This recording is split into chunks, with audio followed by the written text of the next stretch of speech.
Ladies and gentlemen, hello and welcome back again to the Star Ladder I-League Season 3. Taking a look at game number 2 as soon as I load into Dota 2, because apparently everything's losing its mind with graphics. But yeah, it's going to be Vega Squadron facing off against Team Spirit. I'm Lyrical, joined as well by my main man, Aosin. Dude, how you doing? Doing pretty good. Excited to see what this game is gonna be like, since the picking sides or whatever have changed. The draft is already very different. I saw that the Night Stalker wasn't banned out this time around, wondering if anyone was going to pick it up, and Vega is going to be first picking up that Night Stalker, as well as second picking the Earthshaker after NP and Spirit Breaker. Yeah, look at that, look at that, look at that. The global strat run at you, try and just like make you hate your life building strategy taking thing. That was just a whole collection of word vomit that came out, but that's basically what it feels like when you play against these two heroes. You're just sitting there in your lane, you want to try and farm, you see this big old cow come and punch you in the face, and then Nature's Prophet's on top of you, and then your tower's gone. Ugh, it hurts. Yeah. I mean, it's fun to watch. That's true. It's easy to spectate, too. Yeah, just follow the cow. But do you think it's good? Do you think it's the way to play Dota 2 nowadays? It's one way to play. I think it is definitely one of the more effective ways of playing. Just taking fights. Taking fights and winning fights is gonna win you the game for sure. 10 seconds remaining. And Rubik, another one of those heroes that's great against Earthshaker. Being able to steal fissure, it's really quite good. It is going to be Vega Squadron taking a Jakiro, so that's two heroes actually that I really love to play against whenever I play Rubik. Well, that aside, you know when I see teams draft this quickly, I feel like they're tilted. Really? It just feels that way. Yeah, it feels that way. Even if you're certain that there's something you want to run, I feel like you should always still kind of.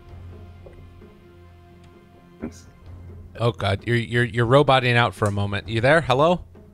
Hello? Hey. Oh god. What's happening? I don't know. I'm seeing some weird animations as well on my XSplit. It looks like it's settled itself now though. Are you back? So you're saying even if you know what you want to pick, it's still tilting to draft this pick. You gotta take your time. I was basically saying, you know, it looks very tilting because even if you know what you're gonna do, you should take your time. You never know what you might want to change up, or if there's something you think might happen or might not happen. But that Lycan pick was instant, so I don't know. Feels kind of tilty. Yeah, I do feel like they kind of. I think that has to do with them giving away Night Stalker, though. Also, like taking the Lycan at this stage because they know that they want to run. You know, getting Howl more value since it's going to be nighttime more often as a Night Stalker. How much emphasis do you place on that, though? Like, one of the other big concerns that you always have with nighttime is that then you have vision issues. But then Lycan also gives you some vision scouting as well with his wolves. So what's your read on that? I think it's definitely something to consider, but I wouldn't say it's like the main thing. It could be though. You never really know unless you ask the team themselves. So it's definitely a good point to bring up. I think from memory, I think Aloha Dance actually plays this hero as well. So that might be another thing that contributes to it. Okay. So you've met FNG a couple times, right? I think that you used to admin for him also at the summit. Oh yeah. Yeah. Watch VP play like every summit actually. I think they've shown up to. I watched Virtus Pro show up to summit like 4 times in a row or something. I heard that he also only eats like chicken nuggets or something. That I did not observe, so I'm not sure of that. But I guess the thing I was asking was like, does he seem like the type of person that would tilt after a game like that last one, where arguably some of those relocates were a decent part of the reason why there were issues with them losing the game? What's your read on that? Oh man, you're really like putting me on the spot here. This is gonna be like the next Reddit thread. Eos and Flames FNG. 10 seconds What have you accomplished? Why are you flaming players? All right, we'll leave that at the table then. Remaining. I feel like it's he seems like a nice guy. I don't know if there's much. Everybody tilts, so I don't know. Maybe he didn't tilt. Maybe he did. Yeah, you never really know. It just sometimes you might actually get it. Sometimes you might actually be upset at a game. I mean, like last game, can you really blame them? They were very much in control of the game, and then they just threw it all away. So being upset at a game like that isn't all that's unsurprising. But people say it time and time again. If you are a professional, you got to shake it off and look towards the next game. Yeah.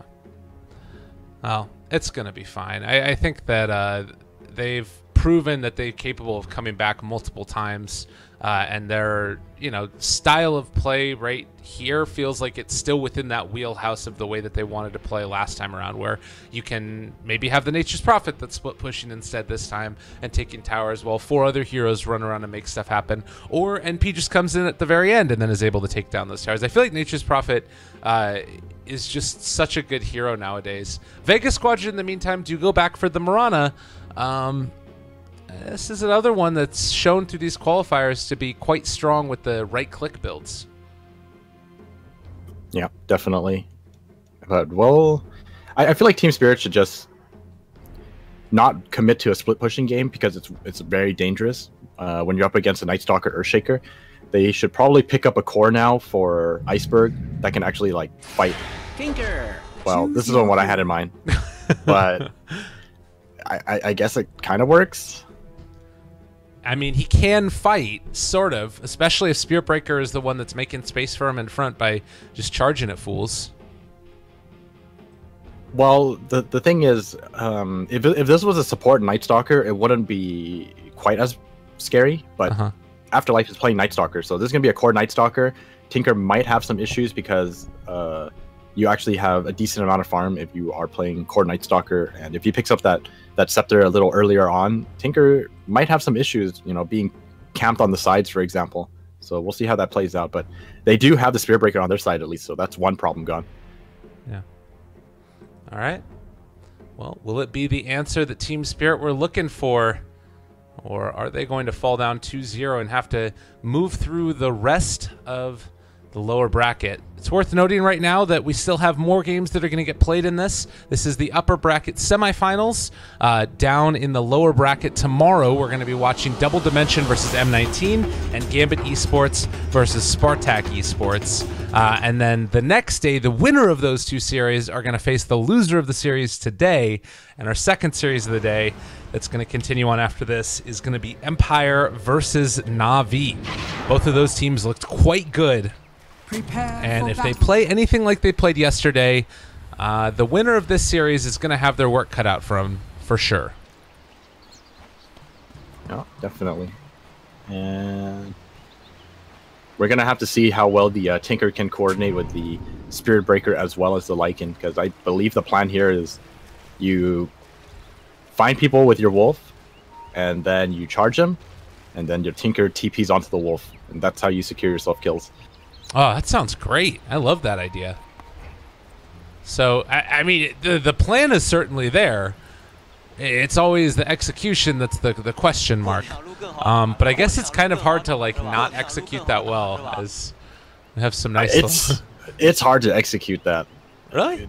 Yeah, I think it's hard to execute that. It's a lot to communicate, because if you're only doing that one thing, then sure, it's not very difficult, but obviously, you're not going to be searching out kills and just standing there waiting for a kill, right? You're going to be farming or looking for other things on the map or laning or whatever. So there's always things to look out for.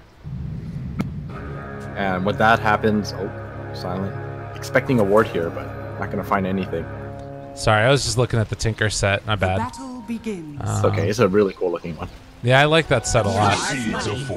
That's the Underwater one, right? Yeah, look at him. Surprised, I don't think anybody did that one at TI for the cosplay contests, right? I don't think so. Yeah, that's too bad. Well, Team Spirit heading out towards mid. It's going to be Biver helping against the Mirana in the early goings of this. We'll see how well G is able to do against the Tinker.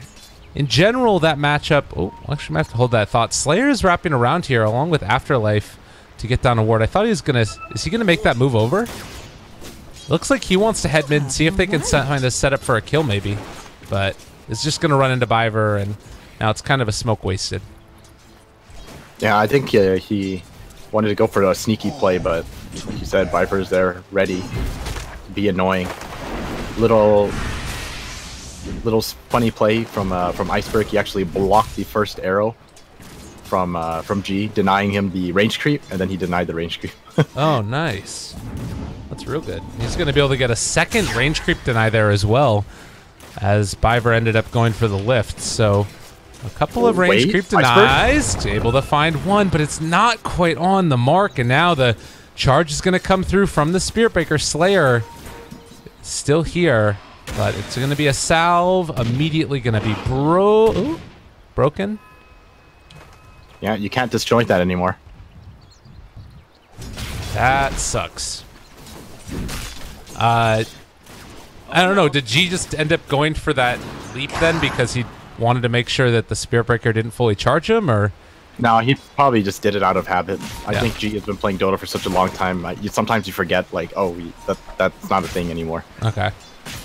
I always want to give a player a benefit of the doubt, but for sure, that's what it looked like. Slayer, oh, I thought he was going to go for the fissure, but instead it's just going to be a lift back. They've been able to catch the Mirana. G gets the leap, can't disjoint, doesn't matter, is he dead?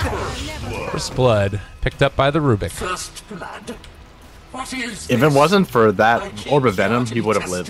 He was waiting to salve, but he couldn't salve because of the Orb of Venom. Oh. So really nicely played by Team Spirit, that gank.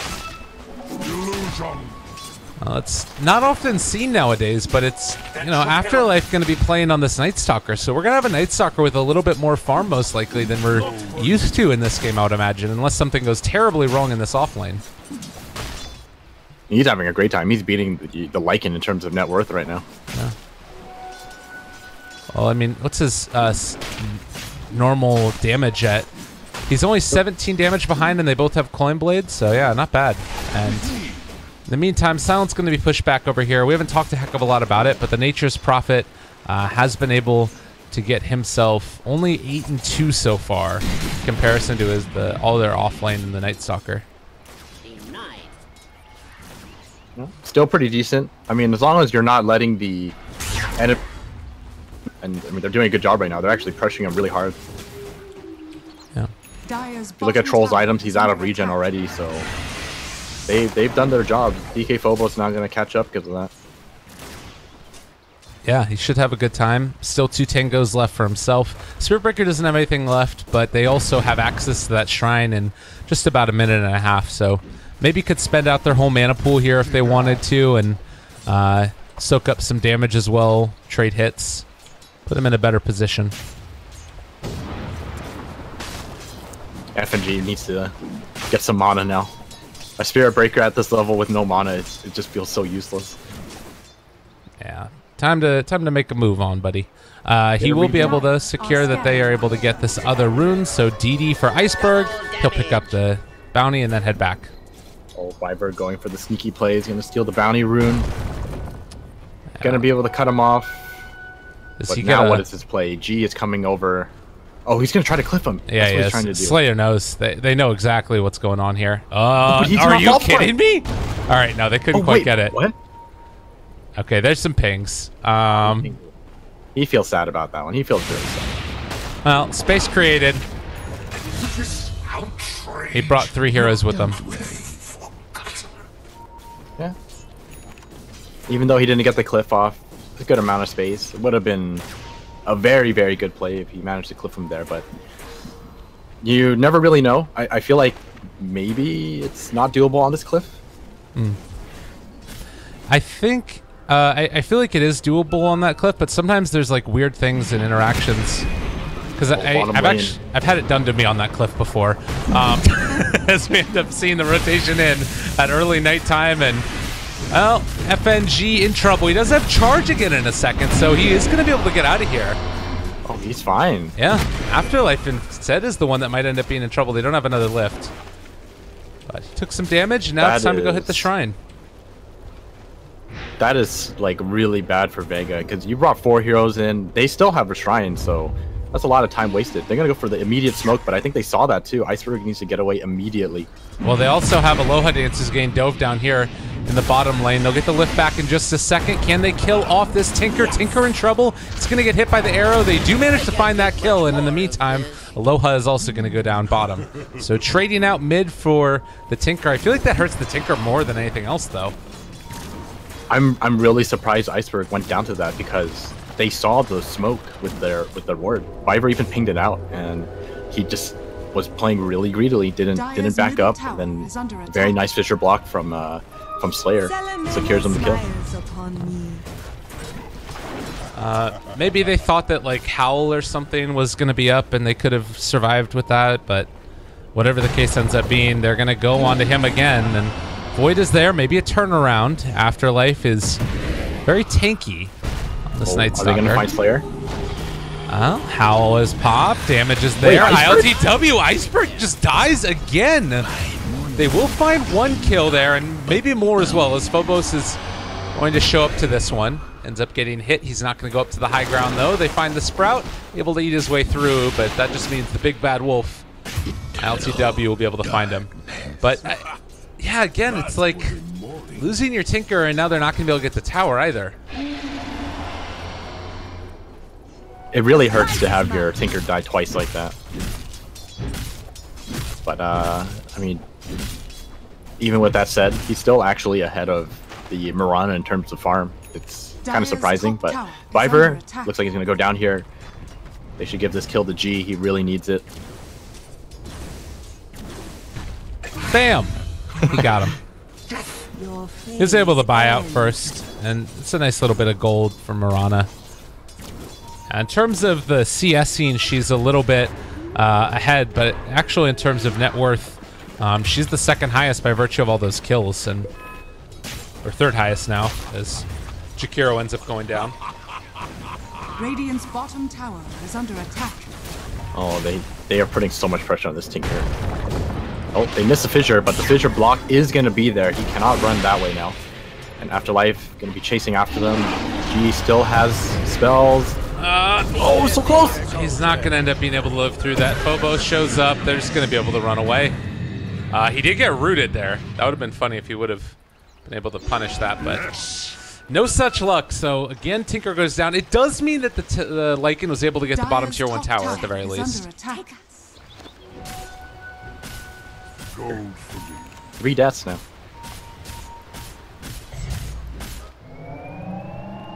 And I think the unfortunate thing for him as well is that none of his teammates have really been stacking for him.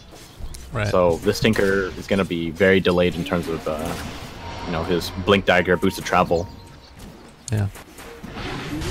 Ooh, Ice Path to break the charge. You don't see that one every day. Might cost Silent his life, though. Yeah, that hurts. Bashed out of the Sprout, but doesn't matter. So he's going to go down.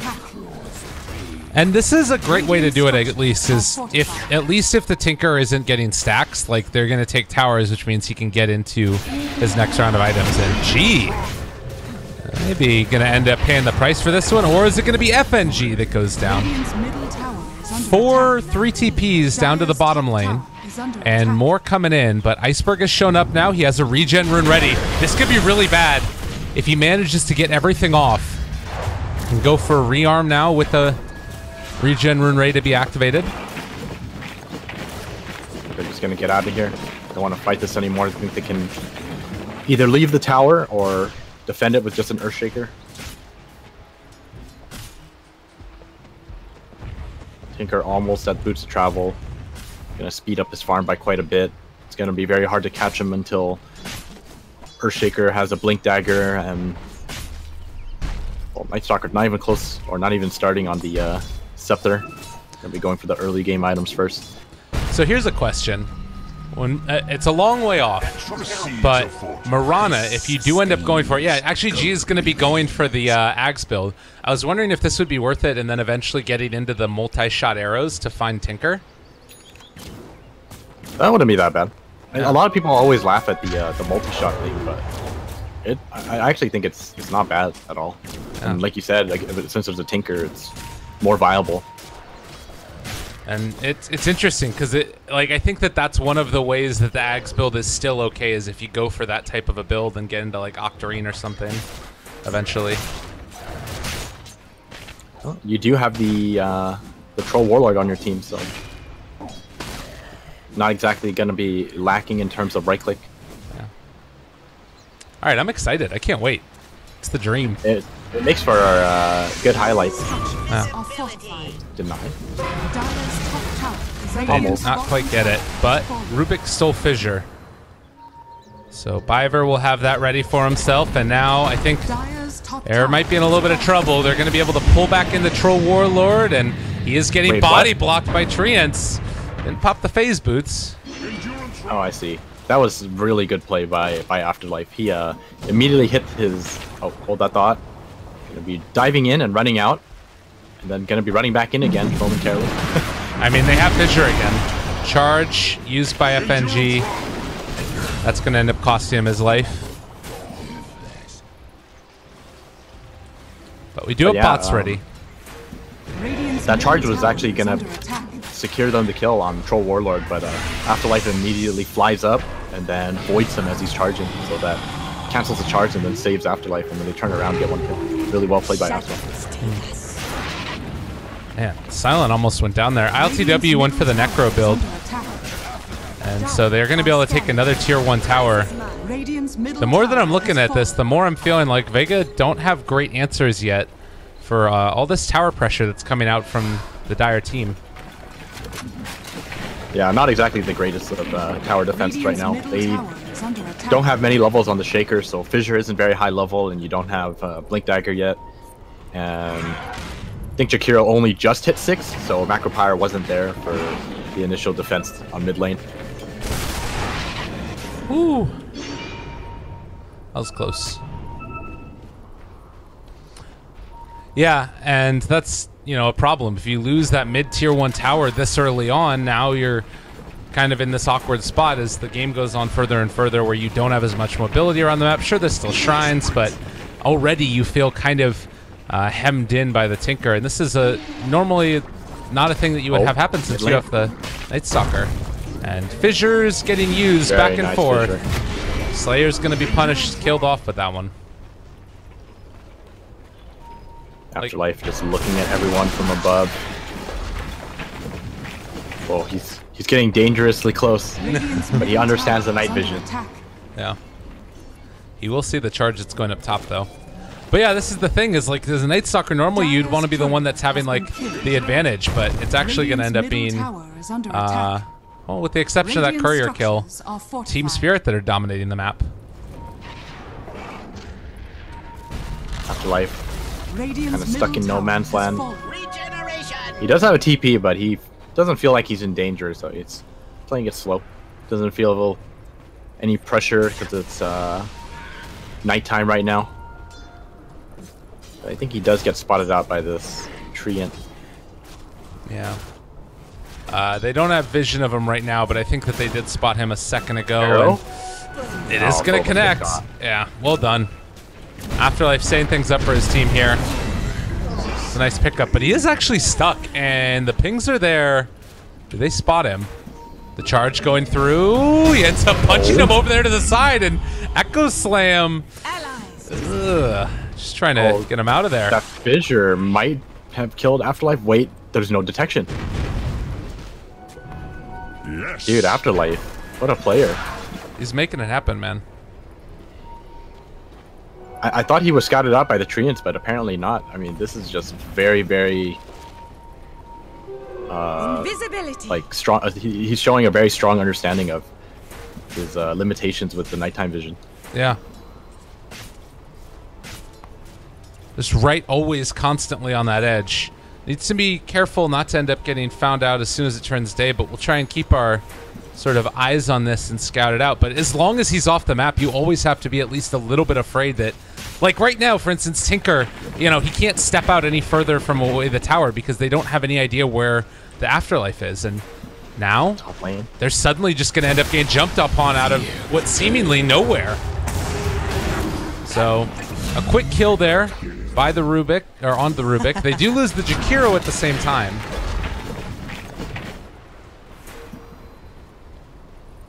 Well, at least they get something out of that. But once again, Afterlife continuing to make the plays happen. He's getting very close to the Midas. It's going to help him a lot. And this is a game where I think if you're Team Spirit, you need to really start trying to like keep track of that Night Stalker constantly and try and figure out where he is. And maybe ILTW could be doing a little bit of a better job of that with like sending his wolves out to random places and just parking them there. I don't know. Well, that's a start. It would help a lot if he was scouting out with his wolves. Nighttime comes in. They spot out where Afterlife is. He's immediately going to run away.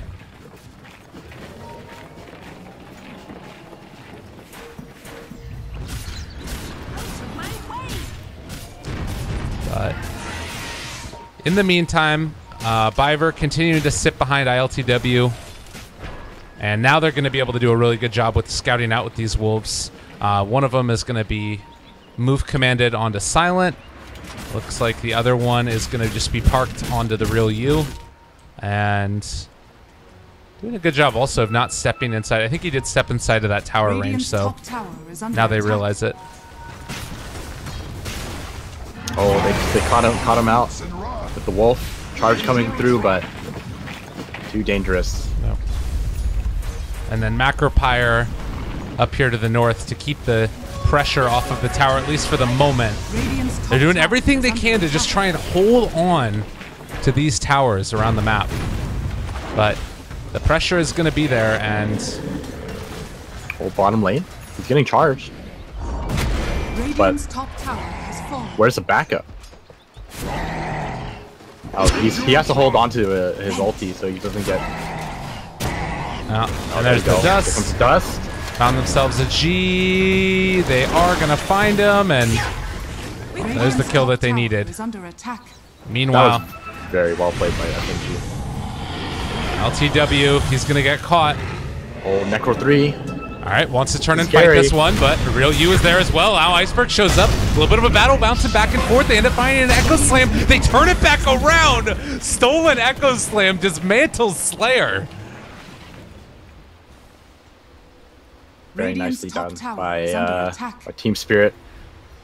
You know, when you steal Echo Slam, it looks really impressive, but it doesn't come with the aftershock. So right. It actually kind of sucks. I mean, he killed him with it, though, right?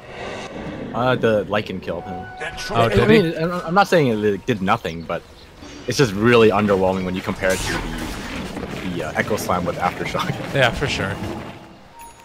Would it be broken if aftershock applied to stolen Earthshaker abilities? Actually, I think that would make it so that Rubik is like the ultimate Earthshaker counter. Yeah, probably. I mean, he's already a great counter to it in a lot of ways. He just makes life hell playing against him. Always have to use that enchant totem immediately afterwards and be afraid of things like that. See, the real dream is if you could steal passive abilities. You just like steal aftershock so that every time you use any of his other abilities, it procced. Oh, mid lane. Slayer, he's gonna get ulted. Yeah, he's in trouble. And now they have Fissure yet again. And now the Fissure to follow. They connect onto all of Vega. Forced back again. And that means there's certainly going to be no contention for Roshan. Unless there's an arrow. Ends up connecting now. They have vision of the area now as well. And Afterlife. They have a shrine. The second fissure. Alright, Roche is going to end up going down. Corrido is going to die, though. That Aghanim's proccing. Biver's fissure got him killed. Yeah. Feels bad. Another arrow going out, but not going to get him. Well, 10-11, and the Blink Dagger done on Iceberg, as well as an Aegis now there for the Lycan. How do you feel, though, like, what's the sort of big goal with this next round of Aegis? Like, are they going to attempt to try and break down through high ground after they take that tier 2 tower, or do you think that they feel comfortable just sort of waiting out for the moment? I think they wait out. I think if you want to siege, it's going to be a lot easier if you have the scepter on your on the Tinker, because then when people try to defend, you're actually going to do so much damage to them that they have to either fully commit or stand way far back so that you don't take damage before you make an engagement.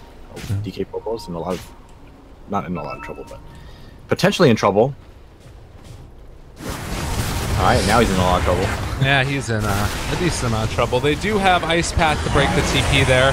Also the Silence Viper, in the meantime, able to take down Aloha Dance in the top lane, and now turning for more. They've been able to find themselves a G. Mr. Carito, FNG, getting ran at, and they have the blinks, they have everything. Slayer shows up a bit too late. A double kill, Iceberg. Well, he was hurting earlier, blinking in. And it's going to be able to jump for a second round now as well if he wants to. A triple kill for Iceberg. Everybody dead from Vega Squadron. He's making up for those 3 deaths earlier. That's all that he's had this game. That actually wasn't so bad for Vega, but unfortunately for Slayer, he was going for the blink Echo Slam, and the moment he blinked, that was where FNG was charging through, so he got immediately bashed and then killed. That is very unfortunate. Yeah. And then you can imagine how much an Echo Slam at that moment would have turned it back around, but didn't end up working. So first lane of barracks looks to be taken. Echo turn, is it gonna happen? Have a lot of damage. They're just standing in the macro pyre. Carito probably gonna fall here, as well as ILTW. Would just be the Aegis for him. But they take the melee barracks and probably just gonna leave with the range one gonna be done soon. Oh, they want to run for more. They know he doesn't have shapeshift. Yep. G. Arrow is there, as well as a leap. Can go for it now if they want to. Tinker's going to come back in. They end up taking down the creep that he was TPing onto. Arrow's going to follow through. And they do kill off that Lycan. Trying to find more right now. Nature's Prophet is not going to make it out. Very nice catch from Afterlight. Oh, played. Double for the real you. And even though they had Iceberg that was pushing in those lanes, they didn't really amount to any other structural damage while they were chasing.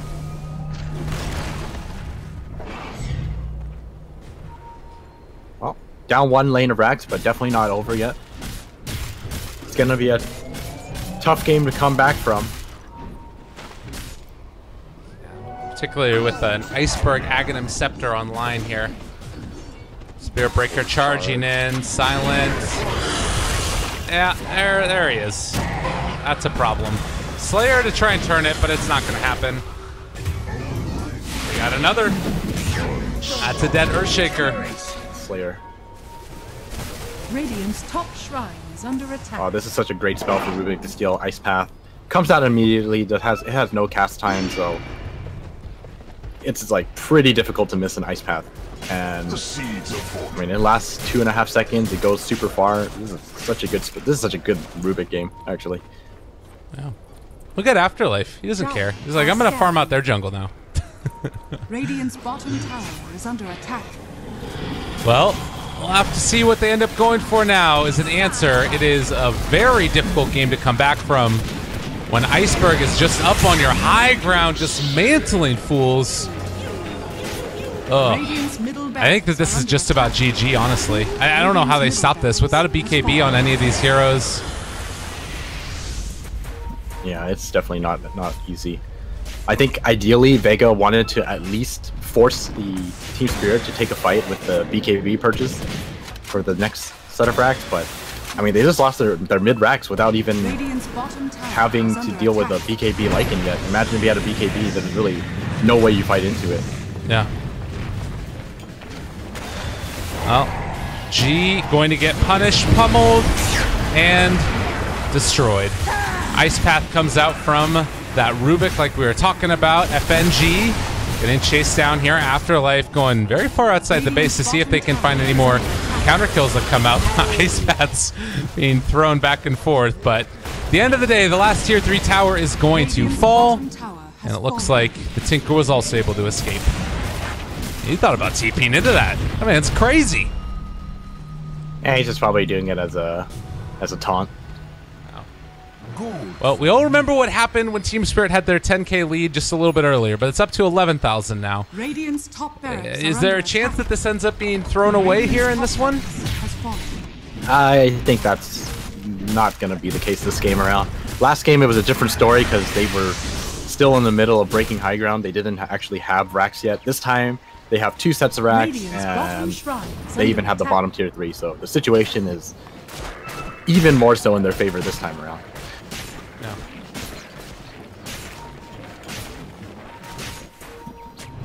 I mean, I guess it was... if I was Team Spirit, I'd be feeling, in some ways, pretty good. Like, that last game, you probably should have won. You were able to weather the storm of a very strong early game from Vega. This game, there were a couple moments where it felt like things were a little bit shaky, but by and large, they didn't really ever not lead. They were in the charge of the game most of the time. So it feels like they're definitely the team that maybe have a little bit better idea of how to play right now. Well, it's very possible. I mean, they seem to have their drafts set out. Oh, here we go. What potentially the last team fight. Right into the ward. Oh, this is disastrous. All right, they pop the BKB as the Echo Slam comes in. They stole Fissure. Yeah, this game is over. Radiant's bottom barracks are under attack. Yeah, the game is gone. All right, well, Team Spirit take game number 2. And it's going to be Vega who have to figure out an answer for this next round. What do you think? Well, I think you asked me about predictions yesterday. I did put Vega as the last place team out of the 4 between Na'Vi, Empire, Team Spirit, and Vega. Yeah. So I think I'm going to stick with that. I think Team Spirit should 2-1 this. I mean, technically, they should have 2-0'd that. Right. But that first game was a little unfortunate. But I think they're on their way to a 2-1, in my opinion. They have this like strategy where they just, they play around DK Phobos just being able to pressure lanes by himself. Like, he played Broodmother and then he's played Furion. They always seem to give him heroes that can always contribute to a team fight, but is always able to just do his own thing. And then Iceberg is pretty much going to carry the game. I think Iceberg is like a fantastic mid player. You saw how much pressure he got this game in the mid lane, but still managing to just completely outfarm everyone and destroy everyone on Tinker. So I think Team Spirit are looking solid for this next game. I'm kind of wondering, like, for these players and the way that they've been taking the game, it feels like Phobos' hero tends to be the one that kind of makes or breaks them, whether or not he gets somebody that... I mean, if you take a look at like the heroes that he's played this last week, it's been Broodmother, Nature's Prophet, Necro, and Legion Commander. And when he plays on these heroes that like actually do their split pushing job, or on the other hand, he plays like somebody that like waits off to the side like a Necro or Legion and then finds a quick pick off, and then eventually afterwards they like transition into towers. It feels like, do you think he's kind of one of the key pieces of their draft, or where would you say that, like, if Team Spirit need to finish it off, what's the big thing for them? I think I would definitely agree that DK Phobos is extremely important to their draft. I think if anything, this team is kind of revolves around DK Phobos and Iceberg. If anything, DK Phobos is always going to be playing that hero that can make the space for Iceberg to carry the game. Okay, and that's kind of why I feel like the Wisp Tiny game didn't work out for them, is because it was like the other way around, right? Yeah, where Iceberg's hero was revealed immediately, and they were able to focus all their attention on the Wisp Tiny, and DK Phobos. I mean, he still did his job, right? He was like top net worth for the entire time, but Iceberg just wasn't able to carry that game because he didn't have the best of times with the Tiny, and the draft didn't make it any easier. But okay, once again, draft aside, that game just did not go well for them after the initial mistakes that came out. All right, we'll see if Vega Squadron's going to be able to pull it back here and take game number 3, or if it's going to be Team Spirit that find the answers they need in the draft. We'll be back in a few, everybody. Lyrical and Eos and your 2 casters this, and then later on it's going to be Na'Vi versus Empire as well. Be sure to tune in for that one afterwards. See you guys in a few for game number 3.